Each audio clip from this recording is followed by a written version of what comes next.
माननीय मुख्यमंत्री श्री मोहन माझी आज सुंदरगढ़ रे गोटे सभा को जाइए। से सभा को जो जाइए सुभद्रार जो दि जाऊँगी तार डिस्ट्रीब्यूशन प्रोसेस रे पार्टिसिपेट करने किंतु लगिला जमीती जे जो वक्तव्य सेठी से देले सुभद्रा तो आपण दौरान आपण तो चिंताधारा को लेकर आपण को घोषणा अनुसार केमिति कौन करुँच आपण तो जानी किंतु जेमिति आपण टिप्पणी देले से टिप्पणी रे अपरिपक्वतार झलक आमे समस्ते देखिलु। बंधुगण सुभद्रा दिगला बहुत भल कथा है किंतु जड़े ओडिया हिसाब रे ओडिशा रे माननीय मुख्यमंत्री को गोटे छोटिया प्रश्न। माननीय मुख्यमंत्री जानिचंती जे तांकर दल महाराष्ट्र पाई घोषणा कले माँ मानक पाई लाडली बहन योजना रे प्रत्येक मास 1500 टंका करे जोटा जदि वार्षिकी हिसाब नेबे आपण से आसुची 18,000 टंका। झारखंड रे जो निर्वाचन है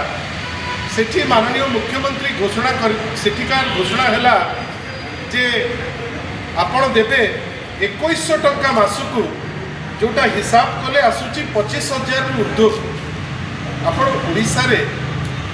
वर्षकू आपण देवे 5,000 करी दीटी किस्ती जदि आपण 5,000 दौरान गोटे किस्ती रे आज भी आपण 50,000 देखी किंतु जदि वर्षर हिसाब देखेबे आपण 10,000 टंका दौरान।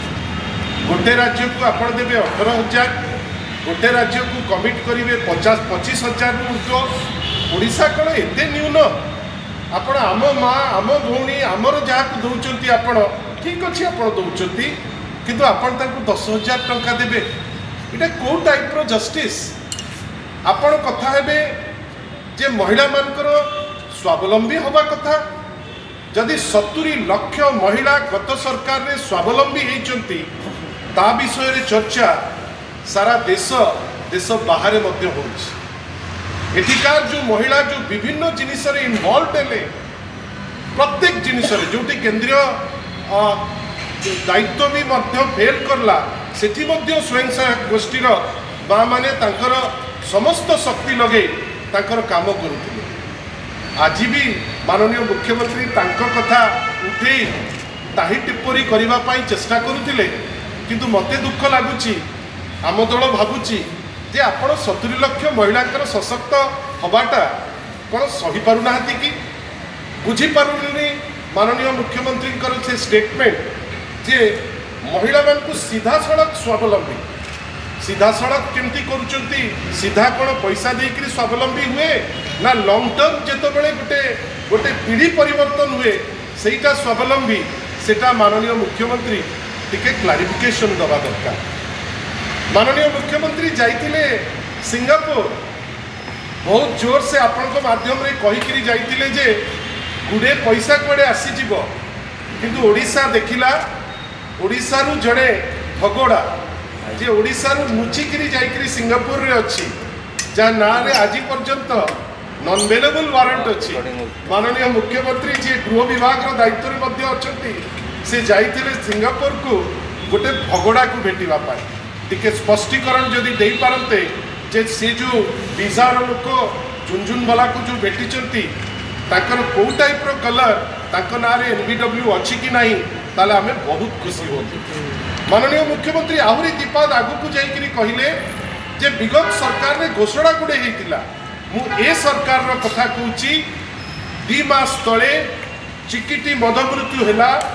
5टी बहुमूल्य जीवन चलीगला 25 जन हॉस्पिटलाइज हेले। माननीय मुख्यमंत्री गोटे नोटिफिकेशन काढ़िले 24 सेप्टेम्बर रे ये सरकार गोटे नोटिफिकेशन काढ़ुची। आज भावतु तो आज हूँ 24 नवेम्बर एपर्यंत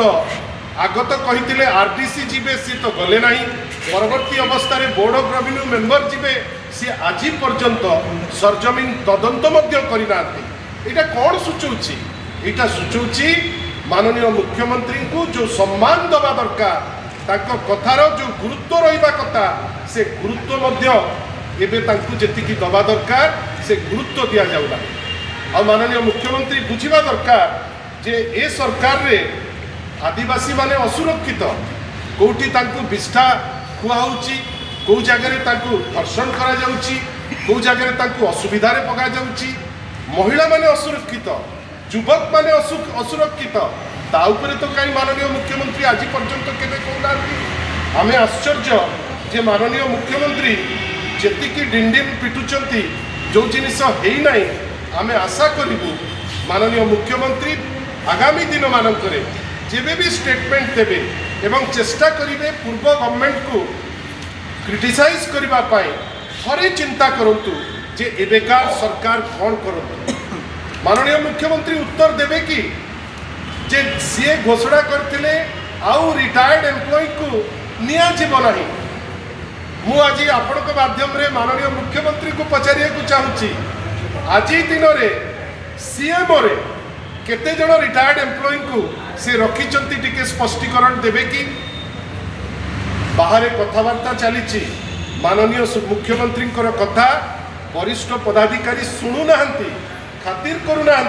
हजार हजार फाइल पेंडिंग पड़ी केते दूर सत माननीय मुख्यमंत्री टिके बाहर को आसिकी कहिबे कि आ शेष रे स्वावलंबी कथा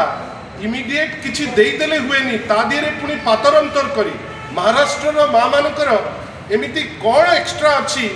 ओडिया माँ भौणीकर एमती कौन प्रॉब्लम अच्छी जे एठी आपण 5-5 हजार कि 10,000 टंका आपण देबे। माननीय मुख्यमंत्री ए सब असीमायित प्रश्नर उत्तर टिके जदि देई पारंते मते तो लागुनी से देई पारिबे ताले बहुत भल होता। आ जदि न देई पारिबे ए जो डिंडिम पिटुचंती से डिंडिम पिटिबा टिके बंद करंतु कहीं चारिआडे लोके कहिलेनी ए सरकार अपरिपक्व सरकार ए सरकार अपारग सरकार ए सरकार जहाँ कही गोटे काम आज पर्यंत पूरण कही वार्धक्य भत्ता बढ़े दब 60 ରୁ 80 पर्यंत जो वृद्ध वृद्धा जो मैंने अच्छा आज पर्यंत देले कि 2टी मंत्री अच्छा जड़े मंत्री कहते कटनी छटनी हम ना आउ जड़े मंत्री कहते कटनी छटनी हम। माननीय मुख्यमंत्री एसबू विषय अवगत अच्छा तो आशा करवा जो प्रश्न आज शंख भवन रु विजु जनता दल रु पाखु करा सी साहस थिले टिके उत्तर दे।